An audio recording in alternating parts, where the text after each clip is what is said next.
절 말씀을 근거로 영적 성장을 이루라 라는 말씀으로 하나님 말씀 증거하겠습니다. 나의 사랑 천국 같은 내 교회 고린도전서 강해의 6번째 시간입니다. 주님의 은혜와 평강이 우리 가운데 넘치기를 예수님의 이름으로 간절히 축원해 드립니다. 우리가 지난 고난 주간을 통해서 예수님의 십자가를 만나고 또 부활 주간을 통해서 부활 생명 되신 그 주님을 우리가 만났습니다. 또 내가 부활 생명이라는 것을 우리는 깨달았습니다. 우리가 늘 십자가를 붙들고 또 부활 생명 되신 주님과 함께 동행하는 부활 생명의 삶을 살아가는 은혜가 있길 바랍니다. 우리가 잊지 말아야 될 것은요, 신앙생활은 단지 무엇을 배우는 게 아니라 무슨 어떤 업적을 이루는 것이 아니라 생명이라는 것을 깨닫는 것입니다. 우리가 예수님의 십자가를 통해서 구원을 받았습니다. 근데 성경에 보면 구원을 두 가지 시점에서 설명을 하고 있습니다. 첫 번째는 너는 구원을 이루었다, 구원을 받았다, 과거의 시점이고, 또 한 가지는 두렵고 떨림으로 너희 구원을 이루라, 이렇게 이야기를 합니다. 그래서 헷갈려하죠. 아니, 구원을 받았다라고 하면서 또 구원을 이루라라고 하는 것은 또 무엇이냐, 내가 구원 받았냐 못 받았냐, 이것 때문에 자꾸 헷갈려하는 분들이 있습니다. 근데 구원을, 우리의 신앙을 생명이라고 이해하면 이해하기 쉽습니다. 우리는 태어났지 않습니까? 그건 과거형입니다. 사람이 되었습니다. 사람이 되면 끝나는 것이 아니라 이제는 뭐 해야 됩니까? 성장해야죠. 자라나야 되죠. 그래서 중요한 게 뭐냐면 이제는 교회가 중요한 것입니다. 교회를 통해서 우리의 영적 성장을 이루는 것, 이것이 무엇보다도 중요한 것입니다. 우리가 생명이라면 자라남이 무엇보다도 중요한 줄 믿습니다. 우리가 신앙생활하면서 여러 가지 문제들을 만납니다. 영적인 문제를 만나기도 하고 또 삶의 여러 가지 문제들을 만나기도 합니다. 해결책을 많이 찾고는 합니다. 그런데 그 해결책이 사실은 자라나면 해결되는 일들이 거의 대부분이라는 것입니다. 모든 게 다 그렇진 않지만 자라나면 이해가 되고 자라나면 해결되는 모든 일들이 있다는 것입니다. 우리가 영적인 일들을 겪는 이유가 뭘까요? 사실은 그 이유는 어떤 사람 때문이 아니라, 그 환경 때문이 아니라, 일들이 나에게 너무 많아서 그런 것이 아니라 사실은 자라나지 않아서, 어리기 때문에 그 일들을 겪는다라는 것입니다. 그래서 중요한 것은 자라면 됩니다. 자라면 보이고요, 자라나면 깨달아지고, 자라나면 해결할 능력도 갖추게 되는 줄 믿습니다. 자라나야 하나님 마음을 알 수 있고요, 자라날 때 하나님의 뜻을 이룰 수 있는, 또 하나님께 쓰임받을 수 있는 사람으로 우리가 쓰임받게 될 줄을 믿습니다. 또 자라날 때 하나님의 은혜와 축복을 받는 그 깊이가 다르다는 것을 우리가 깨닫게 될 줄을 믿습니다. 고린도전서를 보면은 고린도 교회에 여러 가지 문제가 있었죠. 가장 첫 번째는 다툼의 문제였습니다. 시기와 다툼이 끊이지 않았습니다. 그래서 그 문제 때문에 바울이 고린도에 편지를 쓰게 됩니다. 그리고 나서 고린도 교회에 영적 진단을 내리는 장면이 바로 오늘 본문 말씀입니다. 그 내용을 뭐라고 얘기하고 있느냐, 그들이 영적으로 어린아이기 때문에 그렇다라는 것들을 진단하는 것들을 볼 수가 있습니다. 고린도전서 3장 1절 말씀으로 같이 한번 읽어볼까요? 시작. 형제들아, 내가 신령한 자들을 대함과 같이 너희에게 말할 수 없어서 육신에 속한 자 곧 그리스도 안에서 어린 아이들을 대함과 같이 하노라. 아멘. 우리가 여러 가지 일들을 당할 때 희망이 있는 것은, 소망이 있는 것은 자라나면 된다는 거예요. 자라나면 해결된다는 거예요. 그게 소망이 아닙니까? 그 문제들은 해결될 수 없는 문제가 아니라 자라나면 해결될 수 있는 문제라는 것입니다. 근데 문제는 뭐냐면 저절로 해결되지는 않는다는 것입니다. 우리 육적으로는 가만히 밥 먹고 그냥 시간이 지나면 자라나게 되지만 영적으로는 시간이 지난다고 해서 자라나는 것이 아니라는 거예요. 그래서 신앙의 연조가 깊다고 해서 신앙이 자라났다, 이것은 착각이죠. 내가 직분을 받았다고 해서 내가 영적으로 성숙한 사람이다, 이것은 착각이라는 것입니다. 그렇지 않다라는 것입니다. 그럼 어떻게 해야 자라나느냐? 어린아이의 일을 버릴 때 우리가 자라날 수 있다라고 바울은 이야기를 하고 있는 것입니다. 소망이 있는 것은 바울도 자기도 영적 어린아이였다 라고 이렇게 고백하는 거죠. 우리가 영적 어린아이라면 정죄할 이유가 없다는 겁니다. 그런 과정이라는 것을 우리는 깨달아야 된다는 것입니다. 고린도전서 13장 11절 말씀을 같이 한번 읽어보겠습니다. 시작. 내가 어렸을 때는 말하는 것이 어린 아이와 같고 깨닫는 것이 어린 아이와 같고 생각하는 것이 어린 아이와 같다가 장성한 사람이 되어서는 어린 아이의 일을 버렸노라. 아멘. 우리가 깨달아야 될 게 한 가지 있다면, 어떤 일이 있을 때 내가 어린아이구나, 그래서 어린아이 일을 버려야 되는구나, 이걸 깨닫는 게 가장 중요한 겁니다. 영적 진단을 하는 거죠. 그래서 그 문제는 그 사람 때문이구나, 그 일 때문이구나, 또 심지어는 뭐 교회 때문이구나, 아니 목사님 때문이구나, 이렇게 되면은 전혀 해결되지 않는다는 것입니다. 내 안에서 문제를 발견해야 된다는 겁니다. 내가 어린아이구나, 내가 바뀌어야 되는구나, 그것을 깨달으면 어린아이에서 영적으로 장성한 어른이 될 수 있다는 겁니다. 또 성경에 보니까 오늘 이 바울은 이 어린아이를 뭐라고 얘기합니까? 뭐라고 얘기하죠? 영적으로 육신에 속한 자, 이렇게 얘기하는 것입니다. 어린아이는 육신에 속한 자고 또 장성한 자는 영에 속한 자가 되는 것입니다. 그래서 이게 구원과 관련된 문제이지요. 오늘 말씀을 살펴보다 보면 이게 구원과 관련된 문제구나라는 것들을 우리가 깨닫게 될 것입니다. 그래서 이 영적으로 성장한다는 것은 그냥 어린아이가 나 좋으니까 그냥 어린아이로 있지, 이런 문제가 아니라는 겁니다. 반드시 성장하고 자라날 때 우리가 주직에 쓰임받을 수 있을 뿐만이 아니라 천국으로도 우리가 인도함 받는 그런 일들이 있게 된다는 것입니다. 어린아이의 일은 버려야 된다는 것입니다. 오늘 말씀을 통해서 내가 깨달아졌다면, 어린아이의 모습이 깨달아졌다면 이것들을 끊어내는 은혜가 있길 바랍니다. 그런데 어린아이의 모습이 무엇일까요? 세 가지로 살펴볼 수 있는데요. 가장 첫 번째는 요동함입니다. 어린아이는 자꾸 요동한다는 것입니다. 에베소서 4장 13절에서 14절 말씀을 같이 한번 읽어보겠습니다. 시작. 우리가 다 하나님의 아들을 믿는 것과 아는 일에 하나가 되어 온전한 사람을 이루어 그리스도의 장성한 분량이 충만한 데까지 이르리니, 이는 우리가 이제부터 어린아이가 되지 아니하여 사람의 속임수와 간사한 유혹에 빠져 온갖 교훈의 풍조에 밀려 요동하지 않게 하려 함이니라. 아멘. 13절 말씀에 보니까 뭐라고 얘기하고 있습니까? 우리의 이 장성함의 목표가 어디까지인가 라는 거예요. 우리는 종종 이렇게 자라나야 된다고 할 때 옆에 사람을 보죠. 그래서 저 사람보다는 내가 좀 자라난 것 같아. 남편을 보면서 저 사람은 자라나야 돼, 내가 저 사람보다는 더 자라났어, 이러면은 이게 안 된다는 것입니다. 근데 실제로 보면 사실은 남편이 더 안 자라났다고 생각하지만 가만히 바라보면 남편이 더 성장한 경우가 대다수가 있다라는 것을 우리가 깨달아야 된다는 것입니다. 우리의 목표는 옆 사람이 아닙니다. 주변 사람보다 우리가 더 높아지는 것, 더 자라나는 것, 여기에 목표가 아니라 우리의 목표가 어디입니까? 예수 그리스도의 장성한 분량까지, 온전한 사람이 되어 예수 그리스도의 장성한 분량까지 자라나야 된다는 것입니다. 그러면 어떻게 된다고요? 요동하지 않는 신앙이 된다는 것입니다. 신앙생활하면서 자꾸 요동하는 사람이 있습니다. 예수님을 믿을 때, 또 말씀을 듣고 은혜를 받을 때는 믿음이 굳건한 것 같다가도 또 삶을 살아가다 보면, 또 여러 가지 일들을 만나면 신앙이 자꾸 흔들립니다. 그래서 하루에도 12번씩 이랬다 저랬다 저랬다 이랬다, 자꾸 이런 요동하는 모습을 볼 수가 있다는 것입니다. 그것은 다른 사람의 탓이 아닙니다. 환경 탓이 아닙니다. 또 심지어는 자기 성향의 탓이 아니라는 것입니다. 자기 성향 때문에 흔들린다가 아니라 내가 어리구나, 이것을 발견해야 된다는 것입니다. 다른 사람들을 볼 때도 저 사람 왜 이렇게 요동해, 저 사람 저렇게 흔들흔들거려, 그렇게 바라보는 것이 아니라 저 사람은 어린아이구나, 성장해 있구나, 그래서 옆에서 기도하고 도와주는 것, 이것이 바로 영적으로 성장한 사람의 일인 줄 믿습니다. 그래서 스타일이 아니라는 거예요. 그 흔들리는 것은 스타일이 아니라 어리기 때문에 그렇다. 그래서 어린아이의 일을 버리고 이제 자라나야겠다 결심하는 은혜가 있길 바랍니다. 두 번째, 어린아이의 특징은 못 먹는 음식이 있다는 것입니다. 고린도전서 3장 2절 말씀 우리 같이 한번 읽어볼까요? 시작. 내가 너희를 저주로 먹이고 밥으로 아니하였노니 이는 너희가 감당하지 못하였음이거니와 지금도 못하리라. 아멘. 우리 아이들의 특징을 보면 못 먹는 음식이 많아요. 콩도 못 먹고, 팥도 못 먹고, 오이도 못 먹고, 토마토도 못 먹고, 그 맛있는 것들을 다 못 먹습니다.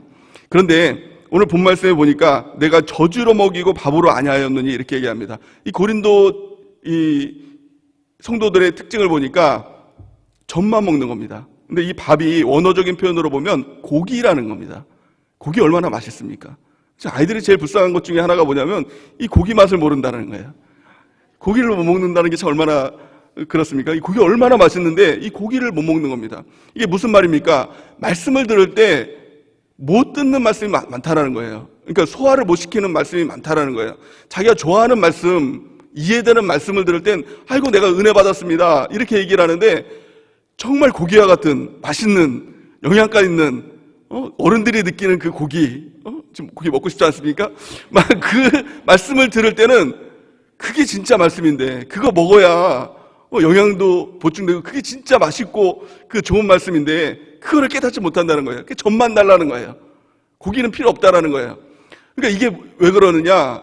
그 사람이 젖을 특별히 좋아해서 그런 게 아니라 어린아이기 때문에 그렇다라는 것을 우리가 깨달아야 된다는 것입니다. 그래서 모든 말씀을 내가 다 소화하고 있는가? 모든 이 성경 말씀을 보면서 걸리는 말씀 없이, 이 얹히는 말씀 없이 모든 말씀을 내가 다 아멘으로 받아들이고 있는가? 만약에 그렇지 않다면 그 사람이 어떤 영적인 문제가 있어서, 심각한 문제가 있어서 그러는 게 아니라 어린아이기 때문에 그렇다. 해결책은 무엇입니까? 방법은 단 한 가지예요. 자라나면 됩니다. 자라나면 고기도 먹고 밥도 먹고 다 먹을 수 있는 신앙인이 될 수 있다는 것입니다. 이 말씀을 히브리서 5장 12절에서 13절은 이렇게 말씀하고 있습니다. 우리 같이 한번 읽어볼까요? 시작. 때가 오래되었으므로 너희가 마땅히 선생이 되었을 터인데 너희가 다시 하나님의 말씀의 초보에 대하여 누구에게서 가르침을 받아야 할 처지이니 단단한 음식은 못 먹고 젖이나 먹어야 할 자가 되었도다. 이는 젖을 먹는 자마다 어린아이니 의의 말씀을 경험하지 못한 자요. 아멘. 이 신앙생활에 연조가 되었는데 직분은 받았는데 여전히 어린아이 이 짓을 하고 있다면 참 답답할 노릇이죠. 아직도 젖만 맨날 먹고 있다면 참 답답할 노릇입니다. 예를 들어서 어른이 식당에 갔는데 양복을 쫙 빼입고 중년 신사가 가방에서 자크를 열더니 젖병을 꺼내가지고 그걸 쭉쭉쭉쭉 빨아먹고 있다면 어떻겠습니까? 참 볼썽사납겠죠. 저 사람은 저렇게 자라서 젖밖에 못 먹고 왜 밥을 못 먹습니까? 그러면 난 이것만 먹습니다. 그러면서 젖밖에 못 먹어요. 그러면서 먹고 있다면 참 어떻습니까? 참 불쌍해 보이겠죠.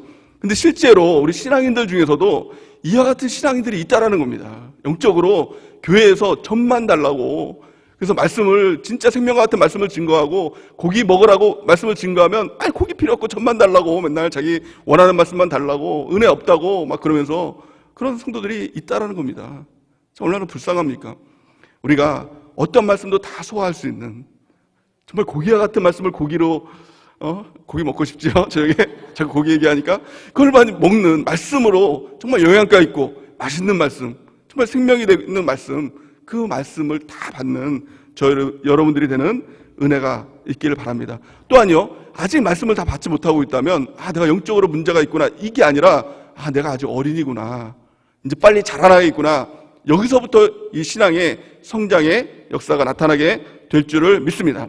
자, 세 번째 어린아이의 특징은 자기중심성입니다. 자기가 원하는 거, 그것만을 원한다는 것입니다. 고린도전서 3장 3절에서 4절 말씀을 같이 한번 읽어보겠습니다. 시작. 너희는 아직도 육신에 속한 자로다. 너희 가운데 시기와 분쟁이 있으니 어찌 육신에 속한 사람을 따라 행함이 아니리요.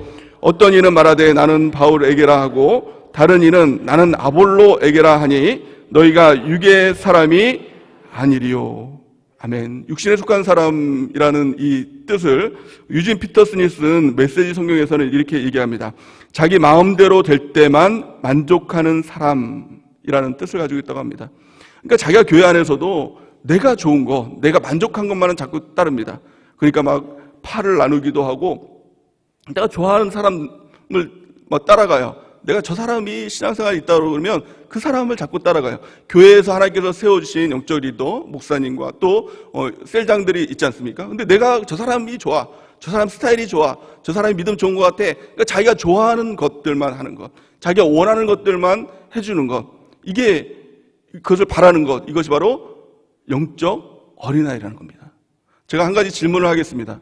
여기에 답변을 하고 내가 영적 어린아이가 아닌가, 이것들 한번 점검해 보시기 바랍니다. 여러분들 예수님 믿는 이유와 목적이 무엇입니까? 왜 예수님 믿습니까? 다른 말로 하면 왜 교회에 다니십니까? 그 이유가 물어보진 않겠습니다. 손을 들라고 하진 않겠습니다. 만약에 마음속에 내가 복 받으려고 하지, 내가 잘 되려고 하지, 내가 부자 되려고 하지, 병 고침 받으려고 하지, 그 답이 나를 위해서라고 한다면 아직 어린아이인 것입니다. 성장한 그리스도인은 이렇게 얘기합니다. 나는 주를 위해서 신앙생활합니다. 주를 위해서 예배드리고 주를 위해서 믿음 생활합니다. 이제는 내가 사는 것이 아니요 주님께서 사시는 것입니다. 이렇게 고백을 하지요. 그런데요, 잘 보세요. 처음부터 예수님을 믿을 때 내가 예수님을 위해서 예수님을 믿겠습니다 라고 나온 사람 있나요? 한 사람도 없습니다. 다 나를 위해서 오죠. 그러니까 그 과정 가운데 십자가를 만나고 그 십자가를 통해서 영혼이 태어나고 그래서 이제 성장하는 과정을 통해서 이제는 나를 위해 사는 삶이 아니라 예수를 위한 삶을 사겠습니다. 이 고백을 하는 순간이 있지 않습니까? 이게 영적인 성장을 이뤄가는 과정이라는 것입니다. 그런 차원에서 보면 여러분들이 교회에 나오는 이유가 무엇입니까? 교회를 나오는 이유가 나를 위해서 교회를 나온다면 아직 어린아이입니다. 교회를 나오는 이유가 무엇이죠? 직설적으로 얘기하면 교회를 위해서 교회를 나오는 겁니다. 근데 이렇게 신앙생활이 바뀌면 교회에서 흔들림이 없습니다. 성경에 보면 이런 말씀이 있습니다. 에베소서 1장 23절에 보면 교회는 그의 몸이니 만물 안에서 만물을 충만하게 하시는 이의 충만함이니라. 이게 분명한 말씀 아닙니까? 예수님의 몸이고 교회를 통해서 충만함을 너희가 누릴 수 있다라고 이렇게 얘기를 합니다. 근데 교회를 다니면서 그 충만함을 누리지 못하는 이유는 딱 한 가지입니다. 그 이유가 뭐냐면 교회를 통해서 충만함을 누려야지 그러면 절대로 충만함을 누릴 수가 없습니다. 왜 그럴까요? 그것은 교회 탓이 아니라 교회는 만물을 충만하게 하시는 이의 충만함입니다. 믿습니까? 내가 생각이 어떻든 내 느낌이 어떻든 이거 하나님의 말씀입니다. 근데 문제는 뭐예요? 교회 탓이 아니라 교회 문제가 아니라 내 탓입니다. 성경에 보니까 우리를 터진 웅덩이라고 이렇게 얘기를 합니다. 그러니까 다른 말로 하면 깨진 항아리와 같다는 것입니다. 교회를 통해서 나를 채워야지 라고 해서 예배도 채우고 기도도 채우고 말씀도 채우고 자꾸 채워요. 그럼 어떻게 됩니까? 우리 자체가 깨진 항아리이기 때문에 다 쏟아져 버리는 것입니다. 이런 것들 여러분들 경험해 보셨죠? 집회를 통해서 또 예배를 통해서 은혜를 받았다 그러는 사람이 참 많아요. 저도 그런 경험이 있죠. 하나님을 만나기도 하고 그 은혜를 경험해서 정말 충만해져서 교회를 가요. 교회가 아니라 집에 이제 가요. 근데 집에 가면 어떻습니까? 또 뭐 이런 일 저런 일이 있고 또 그러다 보면 이게 쭉 빠져나가요. 특별히 이렇게 그 주부들 같은 경우에는 어떻습니까? 성령 충만해서 집에 갔는데 애가 막 말썽 부리고 하면 화를 확 내버리고 나면 그 받았던 게 확 쏟아져 버리는 것입니다.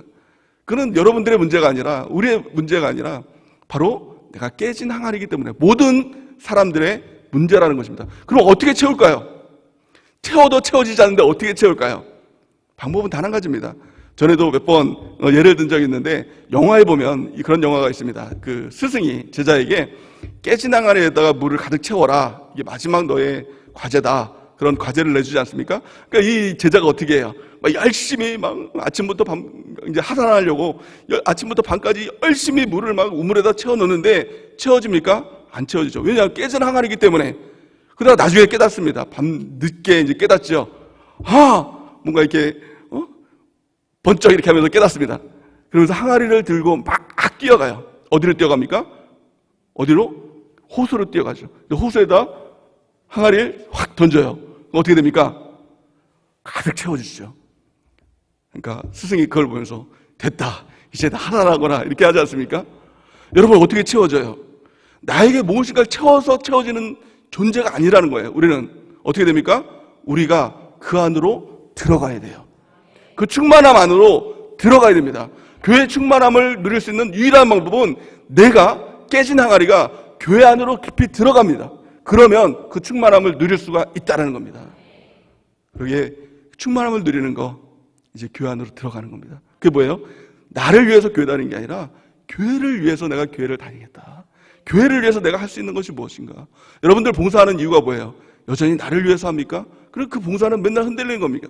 할까 말까. 셀장 왜 하십니까? 나를 위해서 하는 겁니까? 그럼 나를 위해서 더 유익한 게 뭡니까? 일을 하는 게 더 유익할까? 셀장을 하는 게 더 유익할까? 맨날 흔들리는 것입니다. 여러분들 예배 왜 나와요? 교회를 위해서 내가 예배를 나옵니다. 주님을 위해서 예배 나옵니다. 그러면 빠질 수가 없어요. 나를 위해서 예배를 나옵니다. 라고 하면 나를 위한 것이 예배가 더 유익할까?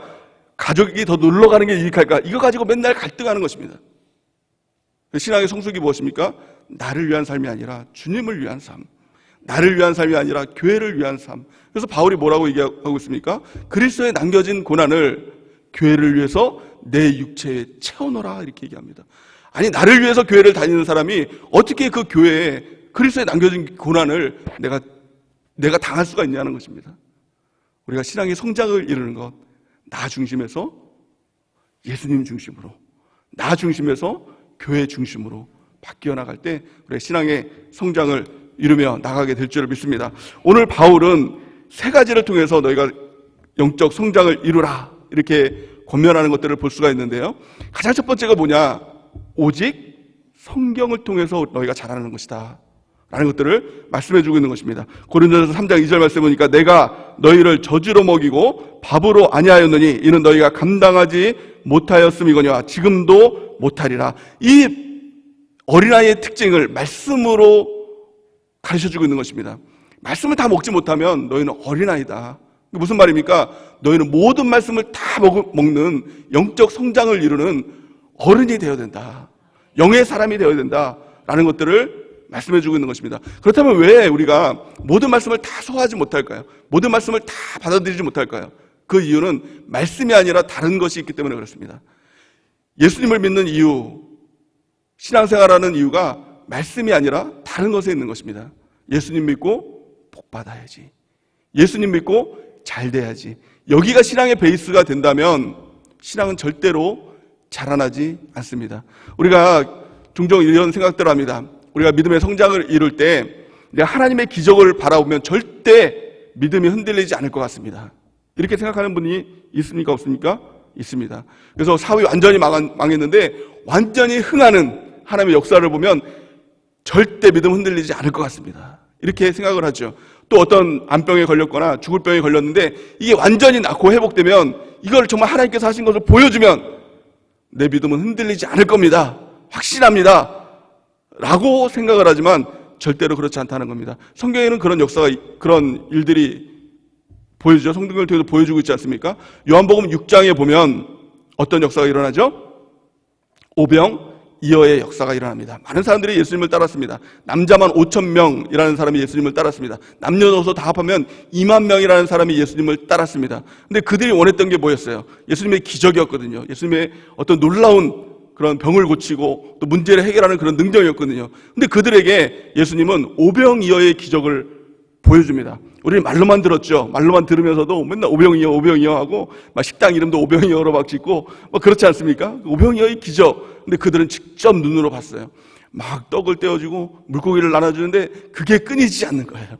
그리고 나서 다 나눠주고 났는데 막 12광주리가 남는 뭐 그런 역사를 본 거예요. 어떻습니까? 믿음 흔들리지 않아야죠. 근데 참 놀라운 거는요, 요한복음 6장이 끝나기도 전에 그들이요 다 예수님을 떠납니다. 거짓말 같습니까? 다 예수님을 떠나요. 예수님께서 정말 중요한 거는 이게 아니라, 정말 중요한 떡은 이게 아니라 내 살을 먹는 게 정말 중요한 거야. 내 피를 마시는 게 정말 중요한 거야. 살리는 것은 영이니 육은 무익한 거야 라고 말씀해 줬거든요. 어떻습니까? 정말 생명의 말씀 아니에요? 아닙니까? 생명의 말씀 맞잖아요. 떡을 먹는 것보다 이 말씀이 더 귀중한 거잖아요. 근데 사람들이 뭐라고 얘기하냐면 예수님 말씀이 너무 어렵다는 거예요. 왜냐하면 그들이 원하는 말씀이 아니었어요. 예수님께서는 그냥 떡을 주시고 그냥 병자를 낫게 해주시고 그것만 원했는데 나를 먹어야 된다. 내 피를 마셔야 된다. 내 고난에 동참해야 된다. 이 말씀을 하니까 그들이 원하는 말씀이 아니었어요. 말씀이 너무 어렵다라고 하면서 그들 중에 대다수가 다 떠나갔습니다. 그때 예수님께서 12제자를 보면서 뭐라고 얘기했죠? 너희도 가려느냐? 이렇게 얘기하셨습니다. 그때 그 제자들이 뭐라고 얘기합니까? 기가 막힌 고백들을 하죠. 요한복음 6장 67절, 68절 말씀 우리 같이 한번 읽어보겠습니다. 시작. 예수께서 12제자에게 이르시되 너희도 가려느냐? 시몬 베드로가 대답하되 주여 영생의 말씀이 주께 있사오니 우리가 누구에게로 가오리까? 아멘. 영생의 말씀, 그 말씀을 붙들며 사는 것입니다. 그 말씀을 붙들면 주님과 동행하는 것입니다. 끝까지 가는 것입니다. 근데 그 말씀이 아니라면, 그 단지 기적만 바란다면, 그 말씀을 잃어버렸다면 결국에는 신앙은 잃어버리는 것입니다. 우리가 교회 안에서도 믿음을 붙들 때 무엇을 붙듭니까? 생명의 말씀, 주님의 말씀을 붙드는 은혜가 있길 바랍니다. 그래서 우리가 붙들어야 될 게 무엇입니까? 가장 기초적인 거, 매일 성경 통독 큐티. 여기에 정말 생명을 걸어야 됩니다. 또한 셀라눔, 이 셀레베를 통한 셀라눔, 여기에 정말 생명을 걸어야 되는 것입니다. 우리가 교회 창립주일 때 2부 예배 순서로 2시 예배 순서로, 오후 예배 순서로 성경적 교회 이제 간증 예배를 드리지 않습니까? 19번의 간증을 이렇게 살펴보고 또 그것들을 보면서 너무 큰 은혜를 받았어요. 19번 모두가 이렇게 고백하는 것 중에 하나가 뭐냐면, 신앙생활을 오래 하셨던 분도 있고 지금 처음 시작하시는 분들도 있지만, 신앙생활을 오래 했지만 다 고백하는 게 뭐냐면, 아직 신앙의 성장을 이루지 못했습니다. 이걸 고백해요. 근데 그 이유가 뭐였냐면, 한 번도 성경 통독을 하지 못했었습니다. 이 고백이에요. 그리고 나서 우리 교회 와서 처음 성경 통독을 하고 매일 성경 통독 큐티를 하면서 영혼이 영적 성장을 이루어가고 있습니다. 이 고백이에요. 가장 첫 번째 시작이 뭐예요? 신앙생활 오래 하는 것, 이거 정말 필요 없습니다. 직분 받는 거, 집사, 안수 집사, 우리 교회는 안수 집사는 없지만 장로, 목사님 되는 거, 이거 다 소용이 없다는 겁니다. 가장 중요한 것은 내가 말씀으로 집중하고 있는가, 하나님의 말씀을 경청하고 있는가, 이것이 중요하다는 것입니다. 또 셀레베를 통해서 말씀을 나눌 때 그 말씀이 내 안에서 집을 짓게 되고 흔들리지 않는 신앙을 갖게 된다는 것입니다. 디모데후서 3장 16절에서 17절 말씀을 같이 한번 읽어보겠습니다. 시작. 모든 성경은 하나님의 감동으로 된 것으로 교훈과 책망과 바르게 함과 의로 교육하기에 유익하니 이는 하나님의 사람으로 온전하게 하며 모든 선한 일을 행할 능력을 갖추게 함이니라. 아멘. 무엇이요? 성경이요. 성경이 하나님의 사람으로 온전하게 만들고 성경이 모든 선한 일을 행할 능력을 갖추게 한다라는 겁니다. 내가 성경을 붙드는 게 아니라 사실은 성경이 나를 붙들고 나를 영적 성장의 길로, 예수 그리스도의 장성한 분량까지로 인도해 준다는 겁니다. 우리가 붙들어야 될 것은 정말 성경입니다. 성경을 붙들 때 우리는 이 고백을 해야 됩니다. 성경에 맞으면 맞는 것이고 성경에 틀리면 틀린 것입니다. 이 고백을 해야 돼요. 우리 한번 따라해 볼까요? 성경에 맞으면 맞는 것이고 성경에 틀리면 틀린 것입니다. 성경이 유일한 내 삶의 기준이 되는 사람, 이것이 영적 성장을 이루는 사람이고 영의 사람인 줄 믿습니다. 말씀의 기준이, 말씀이 내 삶의 기준이 되기 위해선 가장 첫 번째는 모든 말씀에 아멘으로 반응하는 것입니다. 모든 말씀에, 모든 말씀, 내가 좋아하는 말씀, 싫어하는 말씀, 그런 것 상관없이 말씀이 선포될 때 아멘으로 반응하는 거예요. 이게 가장 첫 번째 스텝인 것입니다. 고린도서 1장 20절 말씀을 같이 한번 읽어보겠습니다. 시작. 하나님의 말씀은 얼마든지 그리스도 안에서 예가 되나니 그런즉 그로 말미암아 우리가 아멘하여 하나님께 영광을 돌리게 되느니라. 아멘. 그리스도의 말씀은 모든 일에 다 예가 된다는 거예요. 불가능이 없다는 것입니다. 다 예가 된다는 거예요. 그리스도의 말씀 중에 아니요 라고 말할 수 있는 게 한 가지도 없다는 것입니다. 말씀을 들을 때 아멘으로 반응하는 것. 아멘, 맞습니다. 아멘, 내가 그렇게 하겠습니다 라고 고백하는 저 여러분들에는 은혜가 있길 바랍니다. 두 번째 스텝은 무엇입니까? 말씀을 듣는 데서 그치는 것이 아니라 말씀을 행할 때 견고해진다는 것입니다. 믿음이 자라나게 되고 흔들리지 않고 무너지지 않는 신앙이 된다는 것입니다. 마태복음 7장 27절에서 24절에서 27절 우리 같이 한번 읽어보겠습니다. 시작. 그러므로 누구든지 나의 이 말을 듣고 행하는 자는 그 집을 반석 위에 지은 지혜로운 사람 같으니 비가 내리고 창수가 나고 바람이 불어 그 집에 부딪히되 무너지지 아니하나니 이는 주초를 반석 위에 놓은 까닭이요 나의 이 말을 듣고 행하지 아니하는 자는 그 집을 모래 위에 지은 어리석은 사람 같으니 비가 내리고 창수가 나고 바람이 불어 그 집이 무너짐에 무너져 그 무너짐이 심하니라. 아멘. 우리 하나님이 이렇게 말씀하고 있어요. 누구든지 나의 어떤 말씀? 이 말을 듣고 행하는 사람. 옛날에 들었던 어떤 말씀, 지식된 말씀이 아니라 지금 내게 주신 선포하는 말씀을 듣고 어떻게 하는 사람? 행하는 사람은 반석 위에 지은 지혜로운 사람 같다라고 말씀하고 있는 것입니다. 그래서 말씀을 듣고 행하지 않는 사람은 모래 위에 지은 사람 같다는 거예요. 그런데 문제는 뭐냐면 비가 내리고 창수가 내리는 날이 있다는 거예요. 인생의 고난의 날이 있다는 것입니다. 시험의 날이 있다는 것입니다. 근데 말씀이 행함과 같이 지어지지 않은 사람은 다 무너지게 된다는 거예요. 그 무너짐이 심해진다는 것입니다. 그래서 가장 중요한 것은 말씀을 듣고 작은 실천, 그 실천을 하고 나갈 때 흔들리지 않는 믿음의 소유자가 될 줄을 믿습니다. 또한 그 말씀을 통해서 우리가 온전하게 자라나는 하나님의 백성으로 자라나게 될 줄을 믿습니다. 두 번째, 어떻게 성장을 이룰 수 있을까요? 첫 번째는 오직 성경입니다. 두 번째는 오직 성령입니다. 마태복음 고린도전서 3장 3절 우리 같이 한번 읽어볼까요? 시작. 너희는 아직도 육신에 속한 자로다. 너희 가운데 시기와 분쟁이 있으니 어찌 육신에 속한 사람을 따라 행함이 아니리요. 아멘. 시기와 분쟁이 있는 것, 이것이 육신에 속한 사람의 특징입니다. 근데 시기와 분쟁은 그 사람이 시기하고 분쟁하는 문제가 아니라 거기에 따른 이 육신에 속한 사람의 열매라는 것을 성경은 말씀하고 있습니다. 어린아이는 당연히 어린아이의 짓을 하게 되는 것입니다. 그렇지 않습니까? 여러분들도 어린아이 다 키워봐서 알잖아요. 또 요즘에 그 아침에 인터넷 강의 수업 듣고 하면 난리가 아니죠. 애들 수업 시간 출석 체크해야 되는데 누워서 안 일어난다 그러고 밥 먹는다 그러고 잔다 그러고 어린아이는 어린아이 짓을 하는 거예요. 너무 뭐라고 화내고 그러면 건강에 너무 해롭습니다. 어린아이겠거니 이렇게 생각을 하면 됩니다. 왜 그래요? 어린아이는 어린아이 짓을 하는 거예요. 그 어린아이의 열매가 나타나게 되는 거예요. 그래서 바울은 그 성도들을 향해서, 교회를 향해서 두 가지로 비유를 하는데, 하나님은 너희는 하나님의 밭이다, 또 하나는 너희는 하나님의 집이다, 이렇게 두 가지를 설명하고 있는 것들을 볼 수가 있습니다. 고린도전서 3장 5절에서 9절 말씀을 같이 한번 읽어볼까요? 시작. 그런즉 아볼로는 무엇이며 바울은 무엇이냐? 그들은 주께서 각각 주신 대로 너희로 하여금 믿게 한 사역자들이니라. 나는 심었고 오직 하나님께서 자라게 하셨나니 그런즉 심는 이나 물 주는 이는 아무것도 아니로되 오직 자라게 하시는 이는 하나님뿐이니라. 심는 이와 물 주는 이는 한 가지나 각각 자기가 일한 대로 자기의 상을 받으리라. 우리는 하나님의 동역자들이요 너희는 하나님의 밭이요 하나님의 집이니라. 아멘. 가장 첫 번째는 너희는 하나님의 밭이다, 이렇게 얘기합니다. 밭의 생명력이 무엇입니까? 열매입니다. 열매.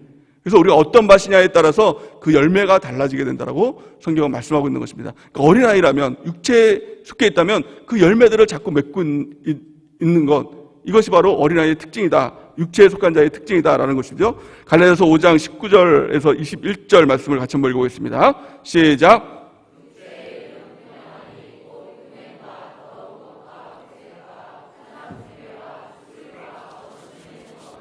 분쟁과 시기와 분냉과 당짓는 것과 분열함과 이단과 투기와 술취함과 방탕함과 또 그와 같은 것들이라. 전에 너희에게 경계한 것 같이 경계하노니 이런 일을 하는 자들은 하나님의 나라를 유업으로 받지 못할 것이요. 아멘. 육신에 속한 자들의 특징이죠. 육체의 그 열매들 쭉 이렇게 나열하고 있지 않습니까? 더러운 것, 호생, 우상숭배, 주술, 원수 맺는 것, 분쟁, 시기, 분냄, 당짓는 것, 분열함, 이단, 투기, 술취함, 방탕함, 또 그와 같은 모든 것들, 이런 것들이 나타나고 있다면, 내가 참 죄가 많아서 그렇구나, 나는 안 고쳐지는 사람이구나, 이게 아니라 내 안에 아직도 내가 어린아이구나, 나는 육신에 속한 자구나, 빨리 영적인 자로 바뀌어야 되겠다, 자라나야겠다, 이것들을 깨닫는 것입니다. 그럼 어떻게 하면 영적인 자로 바뀔까요? 어떻게 하면 자라나게 될까? 이제는 땅이 바뀌어야 된다는 것입니다. 땅이 육신의 땅이 아니라 성령으로 바뀌어지는, 성령의 열매를 맺는 땅으로 바뀌어져야 된다는 것을 말씀하고 있죠. 갈라디아서 5장 22절에서 26절 말씀을 같이 한번 읽어보겠습니다. 시작. 오직 성령의 열매는 사랑과 희락과 화평과 오래 참음과 자비와 양성과 충성과 온유와 절제니 이와 같은 것을 금지할 법이 없느니라. 그리스도 예수의 사람들은 육체와 함께 그 정욕과 탐심을 십자가에 못 박았느니라. 만일 우리가 성령으로 살면 또한 성령으로 행할지니 헛된 영광을 구하여 서로 노엽게 하거나 서로 투기하지 말지니라. 아멘. 그러니까 성령의 열매를 맺어야 된다는 겁니다. 그러니까 우리가 사랑해야지, 희락해야지, 화평해야지, 오래 참아야지, 자비해야지, 양송해야지, 충성해야지, 온유해야지, 절제해야지, 이게 내 노력으로 되는 것이 아니라 성령이 우리 가운데 일하실 때, 성령의 지배를 받을 때, 성령이 우리를 통제할 때 나타나는 열매라는 것입니다. 중요한 것은 무엇입니까? 자라나기 위해서 내 스스로의 노력이 아니라 성령을 의지해야 된다는 것입니다. 철저히 성령의 충만함을 구할 때 성령의 열매를 맺어주는 장성한 또 영의 사람이 될 줄을 믿습니다. 그렇다면 어떻게 하면 우리가 성령의 행을 따라 살아가는 삶이 될까요? 또 다른 말로 하면 어떻게 하면 성령의 충만함을 받게 될까요? 초대교인들을 보면은 그들은 참 보잘것없는 사람들이었죠. 참 약한 사람들이었지 않습니까? 또 너무 연약한 사람들이었어요. 뭘 해야 될지도 모르는 사람이었어요. 근데 교회 안에 성령이 임했을 때, 성령의 역사가 나타났을 때 그들을 통해서 놀라운 하나님의 복음의 역사가 나타나게 되죠. 놀라운 기적의 역사가 나타나고 하나님의 말씀이 선포되는 역사들이 나타나게 되죠. 근데 보면은 이 초대교인들이 했던 가장 주특기가 있습니다. 특징이 있습니다. 그게 뭐냐면 기도였습니다. 근데 기도가 그냥 기도가 아니라 오로지 기도였어요. 그들이 했던 건 오로지 기도였어요. 오로지 기도할 때 성령이 임하는 역사가 나타나게 되었다는 것입니다. 사도행전 1장 14절 말씀 같이 한번 읽어보겠습니다. 시작.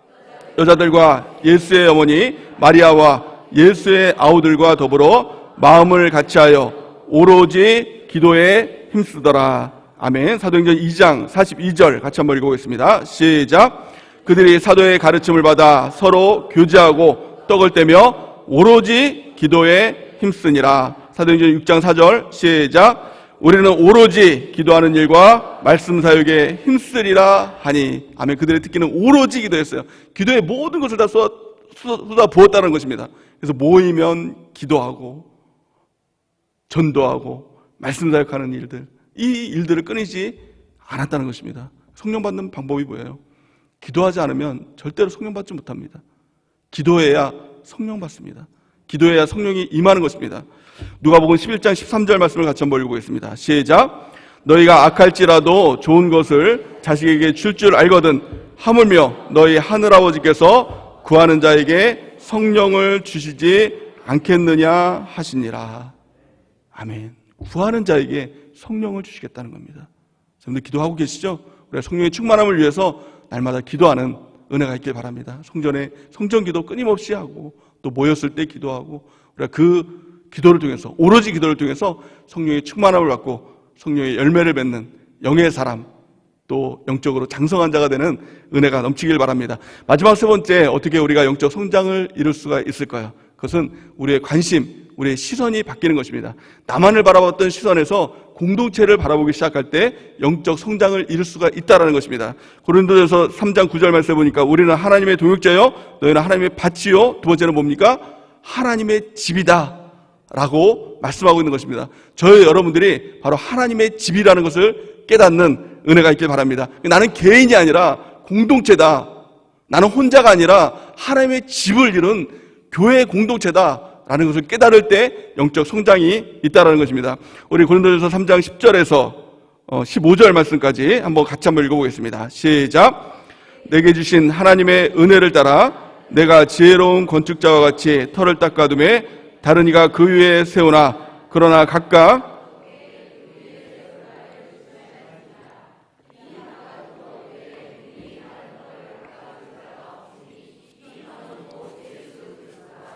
만일 누구든지 금이나 은이나 보석이나 나무나 풀이나 짚으로 이 터 위에 세우면 각 사람의 공적이 나타날 터인데 그 날이 공적일 밝히리니 이는 불로 나타내고 그 불이 각 사람의 공적이 어떠한 것을 시험할 것임이라.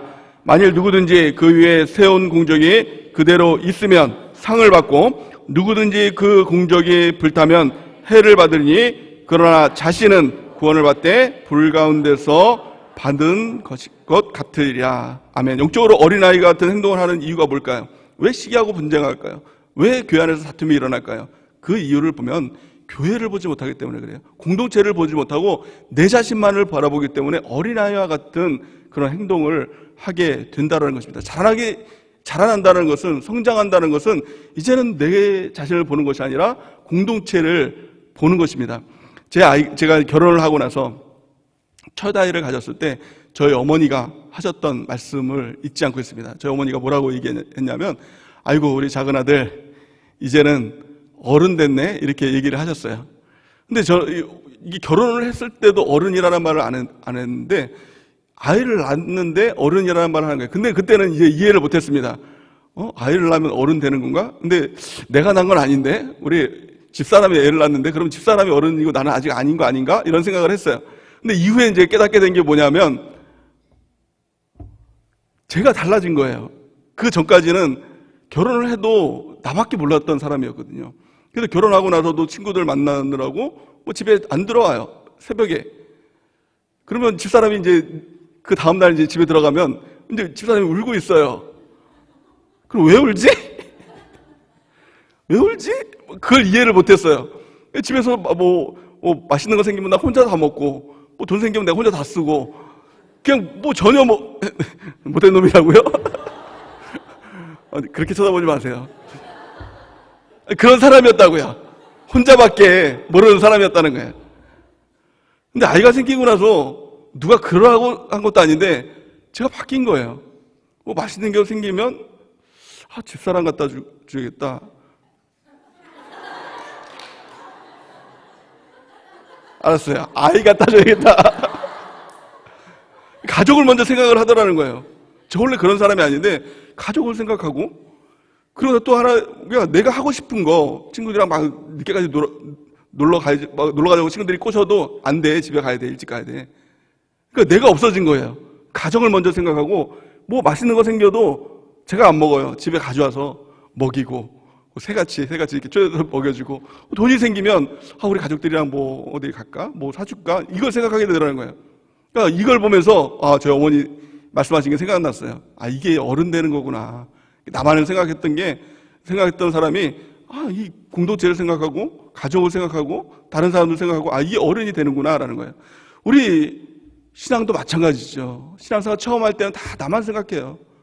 그래서 교회가 나를 뭘 해줘야 된다고 생각하고, 셀장이 나를 뭘 해줘야 된다고 생각하고, 목사님이 나를 뭘 해줘야 된다고 생각하니까 이 교회는 왜 그래? 이 교회는 왜 그래? 맨날 그러죠. 근데 그게 바뀌면서 내가 없어지고 공동체를 먼저 생각하는 순간에 정말 이제 공동체를 위해서 뭘 할까? 그 사람을 위해서 뭘 할까? 이게 바뀌어지는 것이 영적 성장을 이루는 것입니다. 또 한 가지 질문을 하겠습니다. 마지막 질문을 하겠습니다. 여러분들은 영적 성장을 왜 이루기 원하십니까? 이루기 원하지 않는 것은 아니죠? 왜 이루기를 원하십니까?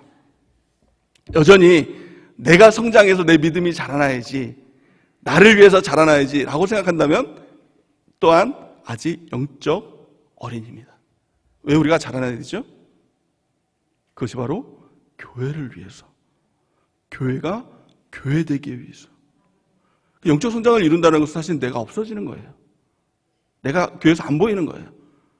예배를 안 나와서 안 보이는 게 아니라, 교회를 안 나와서 안 보이는 게 아니라 교회에 있는데 내가 안 보이는 거예요.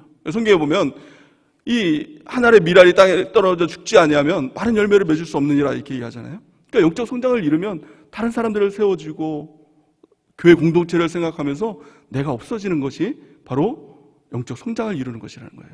오늘 본 말씀 보니까 이렇게 말씀하고 있습니다. 12절 말씀 보니까 만일 누구든지 금이나 은이나 보석이나 나무나 풀이나 집으로 그 터 위에 세우면, 이렇게 얘기하고 있어요.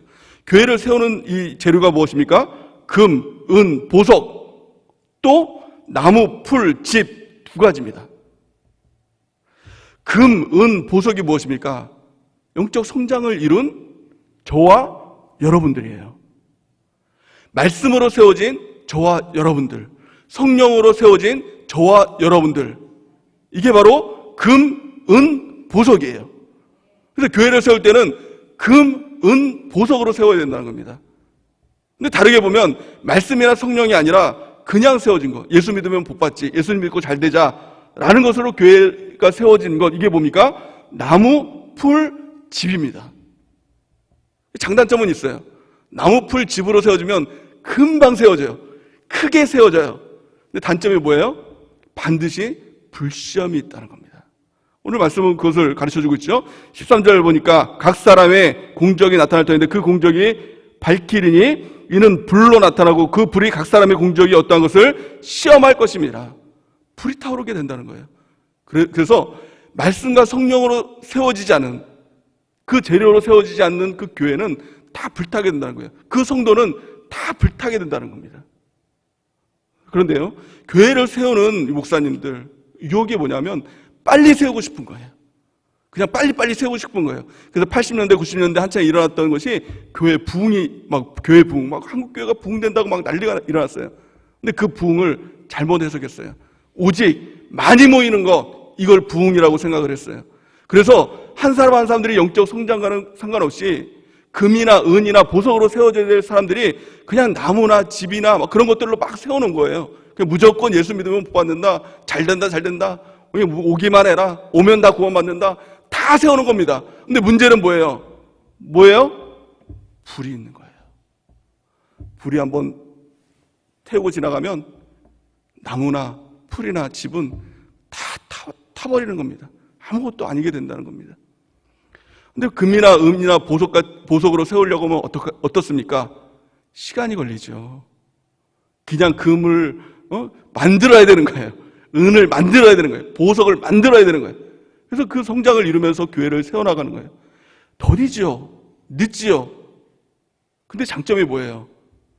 불이 타올라도, 바람이 불고 창수가 난다고 해도 견고하게 더 아름답게 서 있는 겁니다.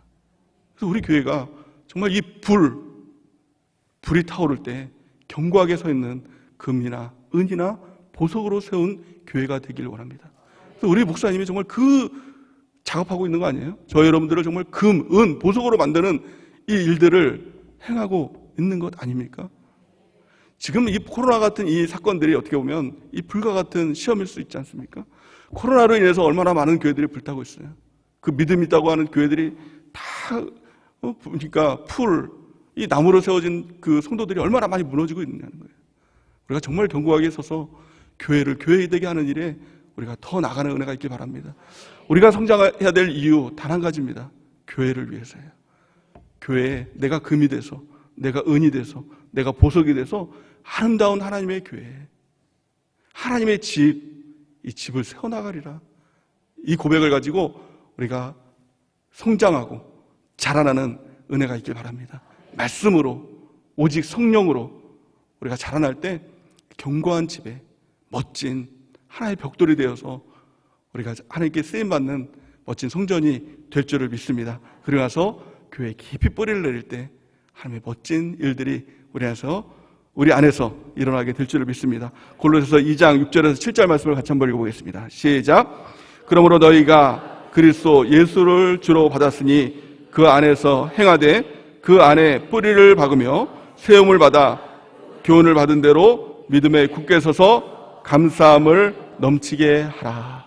아멘. 우리 교회 안에 깊이 뿌리는 은혜가 있길 바랍니다. 그리고 내가 교회에서 드러나는 사람이 아니라 아직 드러나기를 원하는 것은 다 어린아이인 것입니다.